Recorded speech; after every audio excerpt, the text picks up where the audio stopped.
Hello, it's the 14th of May today, and I'm going to do an awful lot of pricking out today, so there will be quite a few little videos of things that I'm doing. The first thing that I'm going to prick out is my lemongrass. Now, these are my lemongrass seedlings. I sowed these from seed, I think it might have been the beginning of April actually. So they've been growing for about 6 weeks and they're doing really well, and they're now at the stage where they need to be pricked out. I've got about 3 leaves, yes, on most, and some of them have actually got a 4th leaf coming. So some of the little ones down here are about ½ an inch tall. I most probably will prick those ones out because they are just about big enough, but this one here is getting on for a good couple of inches tall, so they seem to be quite happy. So what I'm going to do now is I'm going to prick them out into the little square pots that I have, which are these little ones here. They are, I think they're 7cm ones, I believe. I don't know, oh, that's a telephone number.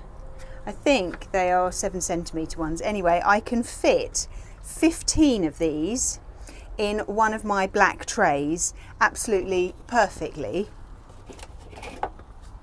There we are, in one of these black trays. You fit 15 in absolutely spot on. So that's what I'm going to do. So let me show you how I prick out my lemongrass. So the first thing that I'm going to do is I'm going to get my little pot and I'm just going to fill it right to the top with some multi-purpose compost, just a bit above.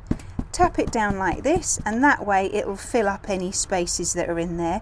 Just give it a gentle firm down, and if it drops too much then you'll have to add a little bit more compost, but mine has just gone down just enough, just a little bit, about 1/4 inch, and that's absolutely fine. What I'm going to do is you can either use your a pencil or a dibber, or you can use your finger just to make a hole. Now go down quite a long way, so I've basically gone down to just before the main knuckle on your finger. And now we need to start taking these little seedlings out. I do find personally a pencil is easier. As you can hopefully see, I have got no nib on this because I've worn it out. In fact, this pencil was never very good anyway for writing, because I think it had been dropped and all the lead, it just never, even when you sharpened it, it always fell apart.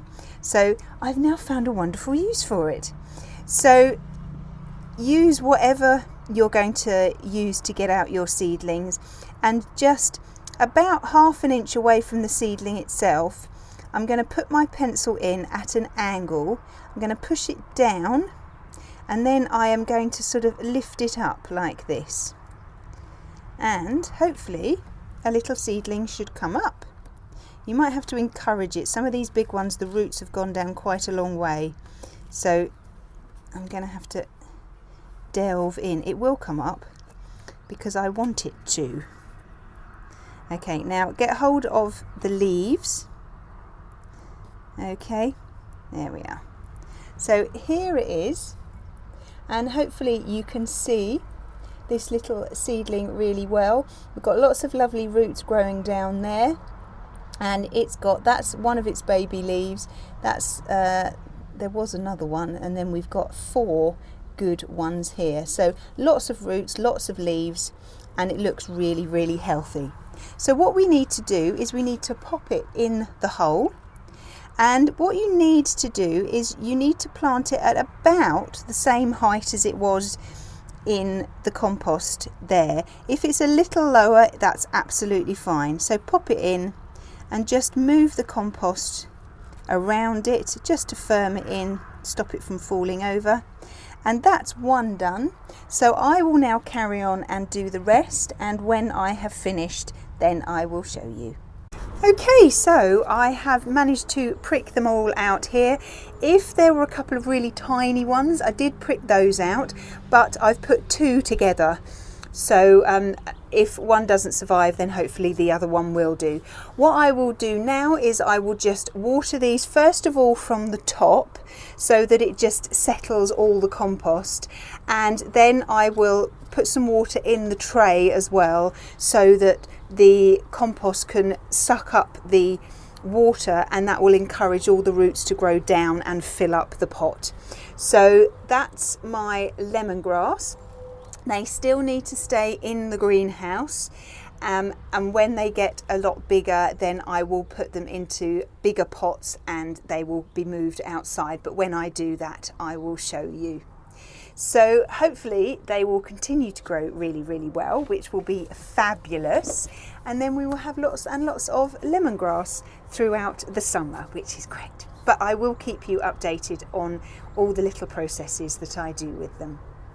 Well, I hope if you are growing lemongrass, yours are doing really, really well. And if you've not potted them up quite yet, then if they're big enough, then now is the time to start potting them up. Well, I hope you found what I've shown you useful, and I look forward to seeing you soon. Bye-bye.